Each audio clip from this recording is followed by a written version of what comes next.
सर्वेभ्यः नमो नमः। मैं डॉक्टर घनश्याम लाल भारद्वाज आज पुनः उपस्थित हूँ आपके समक्ष। शेमुषी द्वितीय भाग कक्षा 10वीं से पाठ 12 अन्योक्तयः को लेकर। आइए पाठ शुरू करते हैं। अन्योक्ति होता क्या है, सबसे पहले ये समझिए। अन्योक्तयः, ये अन्योक्ति शब्द का बहुवचन है। इसका संधि विच्छेद होता है अन्य धन उक्ति, अर्थात अन्य तरीके से किसी माध्यम से कहा हुआ उक्ति यानी कथन। अन्योक्ति में किसी की प्रशंसा अथवा निंदा अप्रत्यक्ष रूप से या किसी बहाने से की जाती है। जब किसी प्रतीक या माध्यम से किसी के गुण की प्रशंसा या दोष बताया जाता है, तब पाठकों के लिए वह ज्ञान अति शीघ्र ग्राह्य हो जाता है। प्रस्तुत पाठ में भी राजहंस, कोकिल, मेघ, मालाकार, सरोवर और चातक के माध्यम से सद्वृत्तियों एवं सत्कर्मों के प्रति मनुष्य को प्रेरित होने का संदेश दिया गया है। आइए पाठ शुरू करते हैं। पहला श्लोक है, एकेन राजहंसेन या शोभा सरसो भवेत् न शावकसहस्रेण परितस्तिर्वासिना।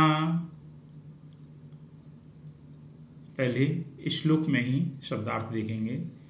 एकेन, एक के द्वारा, तृतीया एक वचन है ये एक शब्द का। राजहंसेन, राजहंस के द्वारा, ये दोनों शब्द विशेषण और विशेष्य हैं। या शोभा, या माने जो, शोभा सुंदरता, सरसोह, सरसो सरसह, सरस शब्द का षष्ठी का एक वचन है ये। सरस माने सरोवर की, भवेत माने हो या होनी चाहिए। न शावक सहस्रेण, सा माने वह शोभा, परितस्तीरवासिना, परितः माने चारों ओर, किसके चारों ओर? सरसः, सरोवर के चारों ओर। तो परितः तीरवासिना, सरोवर के चारों ओर रहने वाले। बक सहस्रेण, बकानाम सहस्रेण, हजारों बगुलों से न भवती, नहीं हो सकती। आइए इस श्लोक का अन्वय देखिए। एकेन राजहंसेन सरसः या शोभा भवेत् परितः तीरवासिना बकसहस्रेण सा शोभा न भवति। एकेन राजहंसेन, अर्थात एक राजहंस के द्वारा। राजहंस राजा है जो हंस, यानी हंसों में जो राजा है, अर्थात श्रेष्ठ राजहंस, उसके द्वारा सरसः अर्थात सरोवर की, तालाब की, या शोभा भवेत, या मानी जो शोभा, भवेत मानी होती है, परितः उस सरोवर के परितः मानी चारों ओर, तीरवासिना तीर पर वसने वाले, रहने वाले, बक सहस्रेण हजारों बगुलों से, सा शोभा वह शोभा, न भवती नहीं होती है। इसका ये नीचे सरलार्थ दिया गया है, अर्थ दिया गया है, इसे पढ़िए। एक राजहंस से जो शोभा सरोवर की होती है, वह शोभा किनारे पर चारों ओर रहने वाले हजारों बगुलों से नहीं होती है या नहीं हो सकती है। अर्थात एक विद्वान से संसार अथवा समाज में जो उपकार होता है वह उसी समाज में रहने वाले हजारों मूर्खों से नहीं हो सकता। ये शिक्षा मिलती है इसमें हमको। ये इस श्लोक के शब्दार्थ और व्याकरण पद हैं। इनमें पर्यायवाची, संधि, समास आदि है। इन्हें आप अभ्यास करेंगे, बहुत इंपॉर्टेंट हैं। बोर्ड परीक्षा में इनसे कोई भी प्रश्न बाहर नहीं जाएगा व्याकरण का। श्लोक नंबर 2 देखिए। भोक्ता मृणाल पटली भवता निपीता न्यम्बोनि यत्र नलिनानि निषेवितानि रे राजहंस वदसत् तस्य सरोवरस्य कृत्येन केन भवतासि कृतोपकार। इस श्लोक में ही शब्दार्थ देखिए। भोक्ता मानी भोग किया है, तुमने पाया है, उपभोग किया है। किस चीज का? मृणाल पटली। मृणाल अर्थात कमल, पटली मानी दंड। कमल दंडों का तुमने उपयोग किया है। भवता मानी आपने। और निपीतानि अम्बूनि, और सरोवर के अम्बूनि निपीतानि पानियों को पिया है। यत्र नलिनानि निषेवितानि, और यत्र मानी जहाँ पर, नलिनानि कमलानि कमलों का तुमने, निषेवितानि निषेवन किया है, सेवन किया है। यानी हे राजहंस, तुमने सरोवर के कमल दंड को खाया है और तुमने सरोवर के जल को पिया है तथा सरोवर के कमलों का भी सेवन किया है। तो हे राजहंस, बद, अब तुम बताओ। तस्य सरोवरस्य, तस्य माने उस सरोवरस्य माने सरोवर के, कृत्येन केन भवतासि कृतोपकार, उस सरोवर के इस उपकार का तुम केन कृत्येन, किस उपकार से, कृतोपकार माने उपकार युक्त भवितासी बनोगे, यानी उस सरोवर के प्रति तुम किस प्रकार उपकार करोगे। आइए इसका अन्वय देखिए, इससे और अच्छा क्लियर होगा। यत्र भवता मृणाल पटली भुक्ता, यत्र अर्थात जहां, कहां? सरोवर में। भवता माने आपने, मृणाल पटली कमल दंडों को, भुक्ता मानी भोग किया है, खाया है। और अम्बूनी निपीतानी, और सरोवर के अम्बूनी पानियों को अर्थात पानी को, निपीतानी खूब पिया है। इतने दिनों से तुम सरोवर में रह रहे थे इसलिए। नलिनानी, नलिनानी मानी कमलानी, और कमलों को, बहुत कमल थे सरोवर में, उन कमलों को भी निषेवितानी तुमने सेवन किया है, उपयोग में लिया है। इसलिए हे राजहंस, अब तुम बताओ, इतने दिनों तक तुमने इस सरोवर के संसाधनों का उपयोग किया है, तो अब तुम्हारा क्या दायित्व बनता है? धन्यवाद ज्ञापित करना। तो वो हे राजहंस, उस तस्य सरोवरस्य कृत, उस सरोवर के उपकार का, केन कृत्येन किस कार्य से, कृतोपकार तुम उपकार युक्त बनोगे, अर्थात उपकार भवितासी करोगे, बद बताओ। इसका अर्थ समझिए। कभी कहता है कि हे राजहंस, जहां आपने कमल नाल के समूहों को खाया है, जल को अच्छी तरह से पिया है, कमलों का सेवन किया है, हे राजहंस, बोलो उस सरोवर या उस तालाब के द्वारा किए गए उपकारों को तुम किस प्रकार चुकाओगे। अर्थात हमें यह शिक्षा मिलती है कि हम जिस संस्था, देश, राष्ट्र और समाज का सेवन करते हैं वो हमें पालता पोसता है। हमारे उस राष्ट्र और धर्म और देश के प्रति दायित्व बनते हैं। उन दायित्वों को हम किस प्रकार पूर्ण करेंगे, ये हमें हमेशा ध्यान रखना चाहिए। आइए, ये इस श्लोक के शब्दार्थ और व्याकरण पद हैं जो अति महत्वपूर्ण हैं। आप इन्हें कॉपी में अवश्य लिखें। श्लोक नंबर 3।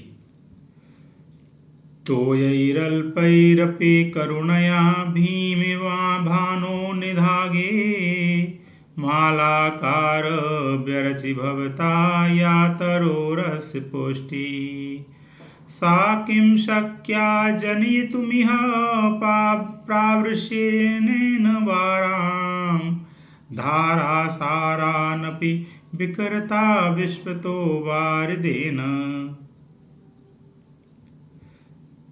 अर्थात तोयई, तोय मानी पानी, अल्पैरपि थोड़े पानी के द्वारा भी, करुणया करुणा के द्वारा, दयावश, भीम भानौ मानी भयंकर गर्मी में, सूर्य के भयंकर होने पर अर्थात ग्रीष्म काल में, निदागे, निदाग मानी ग्रीष्म काल, गर्मी में, मालाकार हे माली, व्यरची मानी किया, तुमने किया है, क्या किया है, भवता आपने, या मानी जो, तरोरस्य पुष्टि, इस तरो अस्य, इस सरोवर, तरो मानी पेड़ की पुष्टि, पालन, जो तुमने इस पेड़ का पालन किया है, सा मानी वह, किम मानी क्या, शक्या जनितुमिह, क्या शक्या मानी की जा सकती है, प्रावृष्येण वर्षा काल के, वाराम मानी जलों के द्वारा, बादलों के द्वारा, धारा सारानपि यानी धारा के, बादल के, जल के प्रवाहों के द्वारा भी, विकृता मानी फैलाए जाने पर, विश्वतः चारों ओर से, बार देना जल के द्वारा। बच्चों, मैंने ये श्लोक में एज इट इज आपको शब्दों का अर्थ बताया है। निसंदेह इस प्रकार से अर्थ निकालने में कठिनाई होती है, लेकिन इसके लिए अन्वय को देखा जाता है। अन्वय को देखिए, अब आपको समझ में आएगा।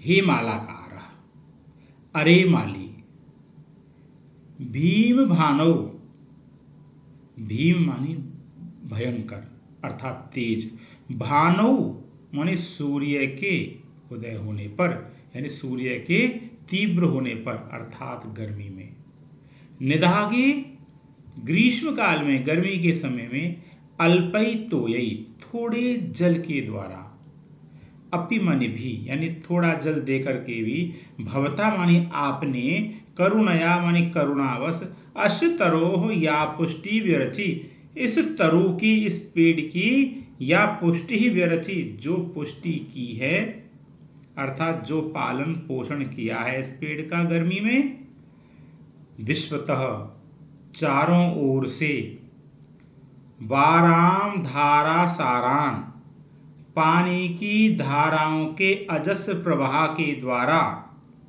अपि मानी भी यानी उनके द्वारा भी, विकृता प्रावृष्येन वर्षा काल के, बारदेन मानी बादल के द्वारा, विकृता मानी फैलाए जाने वाले उस पानी के द्वारा भी, यह मानी यहाँ, सा पुष्टि वो पुष्टि जो आपने की है, किम जनिए तुम यह शक्या, क्या पैदा की जा सकती है, क्या की जा सकती है, अर्थात नहीं की जा सकती।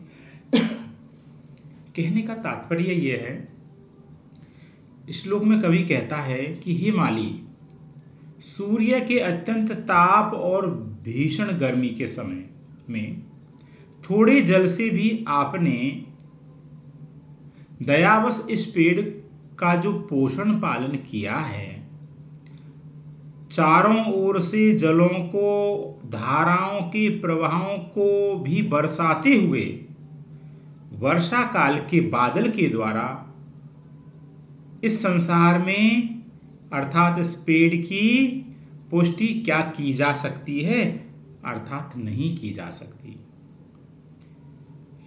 कहने का भाव यह है कि सुख और दुख जीवन के अंग हैं। सुख और दुख दोनों का अनुभव जीवन में आवश्यक होता है, लेकिन दुख के समय में जो हमारा साथ दे, सुख के समय में साथ देने वालों से वो श्रेष्ठ होता है। जैसे यहां माली से कहा गया है कि इतनी भयंकर गर्मी में ही माली तूने इस पेड़ की रक्षा की है। क्या आज तेज बारिश बरसाने वाले बादलों के द्वारा, तेज प्रवाह जल के द्वारा वो पुष्टि की जा सकती है? नहीं की जा सकती। ये इस श्लोक के कठिन शब्दार्थ और व्याकरण पदानी है। अगला श्लोक। आपेदिरेम्बर पथम परितः पतंगा भृंगारसालमुकुलानि समाश्रयन्ते संकोचमंचति सरस्त्वयि दीनो मीनो नुहंत कतमां गतिमभ्युपेतु। इसका पहले शब्दों का अर्थ देखिए।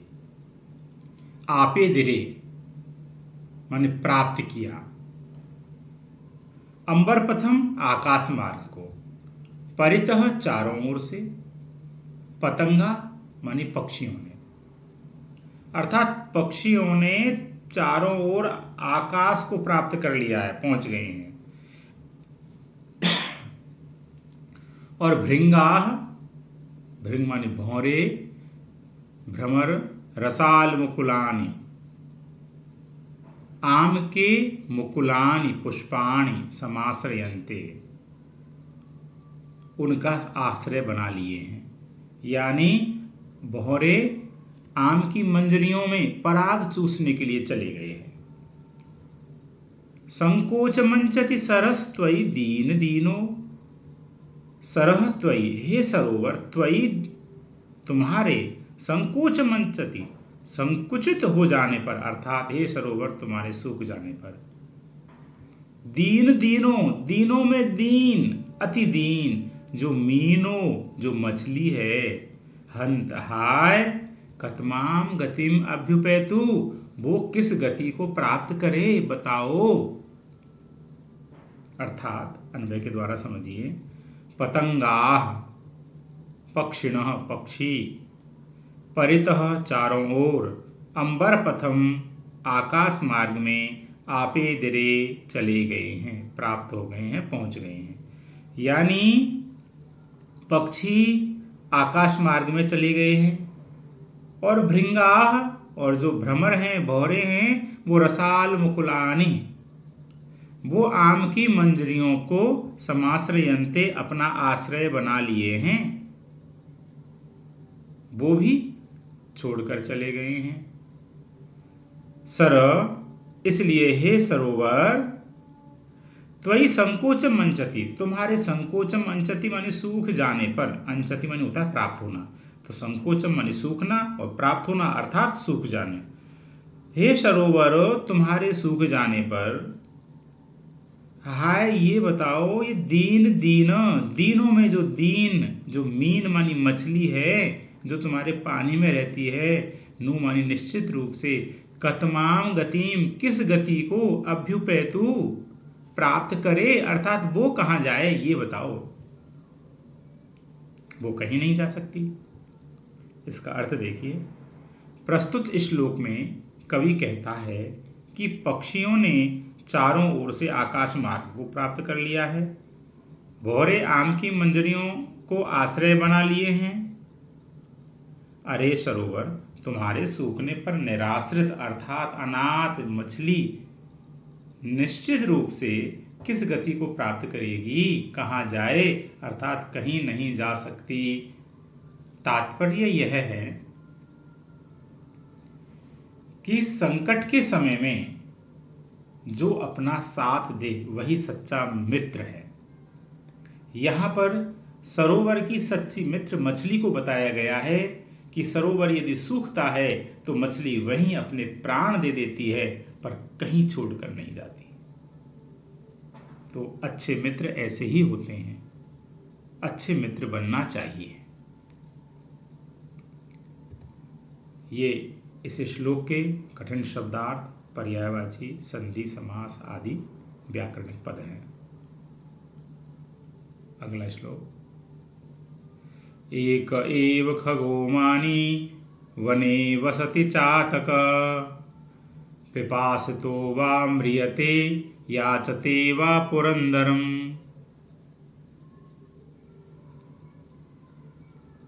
शब्दार्थ देखिए। एक एक एव मानी ही, खग मानी पक्षी, एक ही ऐसा पक्षी है जो मानी मानी स्वाभिमानी होता है, और वने वसति, और वो वन में रहता है, उसका नाम है चातक। पिपासितो वा म्रियते, वो पिपासित मानी प्यासा, म्रियते मर जाता है, बा मानी अथवा, याचते पुरंदरम, अथवा पुरंदरम अर्थात इंद्रम शक्रम, वो इंद्र से पानी मांगता है, यानी बारिश का पानी मांगता है अपने लिए। कहने का तात्पर्य यह है कि चातक एक ऐसा पक्षी होता है जो बारिश का पानी ही पीता है।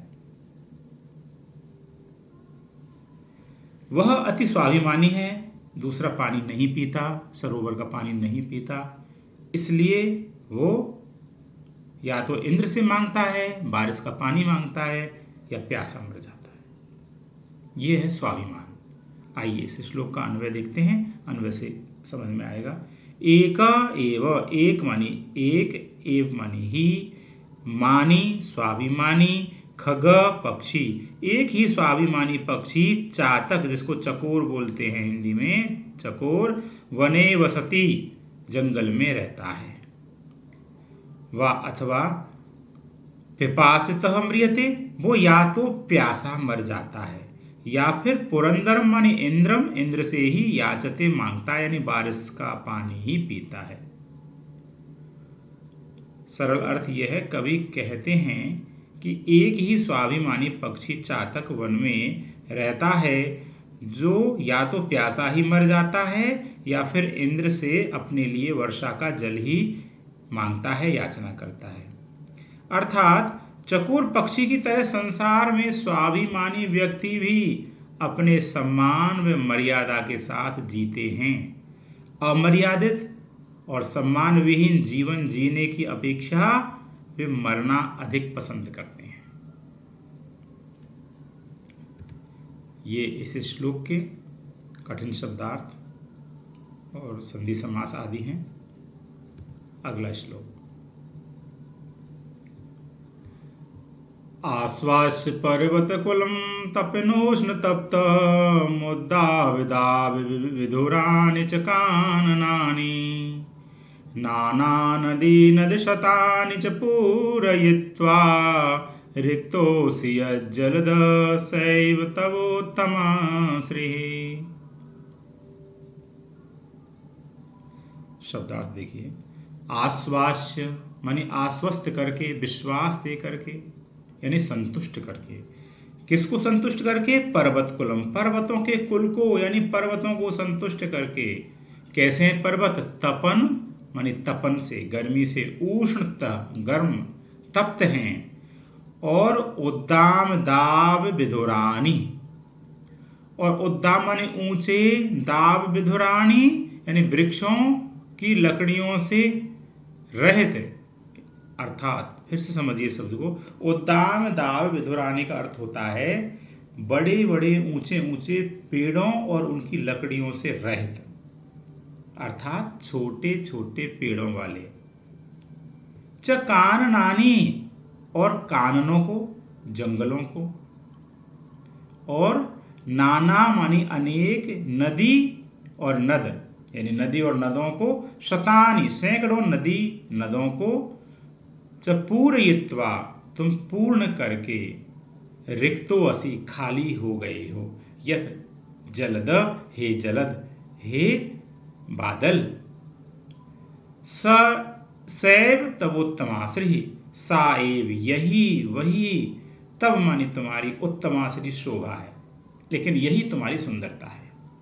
यहां पर कवि ये कह रहा है कि हे बादल, तुम ऊंचे ऊंचे पर्वतों को संतुष्ट करके और बड़े बड़े पेड़ों से हीन जंगलों को, अर्थात छोटे पेड़ों वाले जंगलों को संतुष्ट करके भी, और अनेक नदी नद आदियों को पानी से भर करके भी,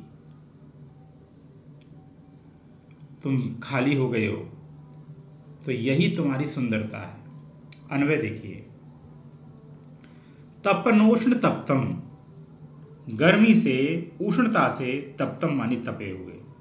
पर्वत कुलम, पर्वतों के कुल को अर्थात अनेक पर्वतों को। आश्वास माने आश्वस्त करके, तृप्त करके, संतुष्ट करके, अर्थात उन पर बारिश करके। उद्दाम दाब विधुरानी, ऊंचे वृक्षों से रहित, विधुरानी बनानी काननानी, जंगलों को। आश्वस अर्थात संतुष्ट करके, उनको भी संतुष्ट किया। और नाना नदी नद शतानी, और अनेक नदी और नदों अर्थात नालों, शतानी माने सैकड़ों, सैकड़ों नदी नालों को पूरयित्वा माने पूर्ण करके, पानी से भर करके। च हे जलद, हे बादल, तुम यत रिक्त असि, तुम जो खाली हो गए हो। तब साएव उत्तमाश्री, तब मानी तुम्हारी, साएव वही, उत्तमाश्री सुंदर अच्छी शोभा है। श्री यानी शोभा है। अर्थात कवि कहते हैं कि सूर्य की गर्मी से तपे हुए पर्वतों के समूह को तृप्त करके और ऊंचे वृक्षों या लकड़ियों से रहित वनों को भी तृप्त करके तथा अनेक नदियों और सैकड़ों नदों नालों को जल से पूर्ण भर करके भी, हे बादल, यदि तुम खाली हो तो तुम्हारी वही उत्तम शोभा है। अर्थात जो समाज में बड़े लोग होते हैं वो अपने दान के द्वारा आवश्यकता से युक्त लोगों की इच्छाओं को पूर्ण करके यदि खाली भी हो जाएं, रिक्त भी हो जाएं, तो उसमें उनकी सुंदरता है, उनमें उनकी शोभा बढ़ती है। आवश्यकता पड़ने पर हमें हर वस्तु का त्याग करना चाहिए, उसमें हमारी सुंदरता बढ़ती है। ये शिक्षा है। ये इस श्लोक के व्याकरणिक पद हैं, शब्दार्थ हैं। आप अवश्य लिखें इनको। पुनः कह रहा हूं, बहुत इंपॉर्टेंट है ये शब्द।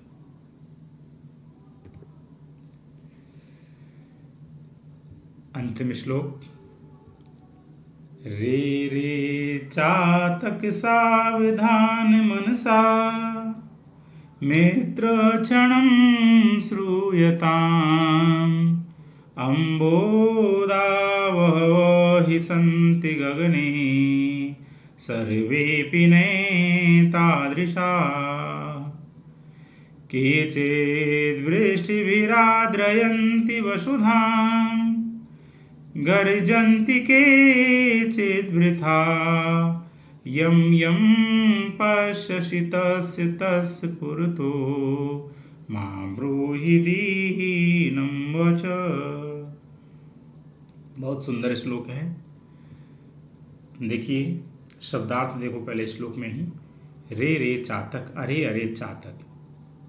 चातक पक्षी से कहा गया है कि अरे चातक, सावधान मनसा मित्र, हे मित्र तुम सावधान मनसा, सावधान मन से यानी सावधान होकर के, क्षणम श्रूयताम, क्षण भर के लिए मेरी बात, श्रूयताम माने सुनो। क्या कह रहा है कवि चातक से कि अंबोदा वहव ही संति गगने। अंबोदा मानी बादल, वहव बहुत सारे, ही निश्चित रूप से संति मनी हैं गगने आकाश में।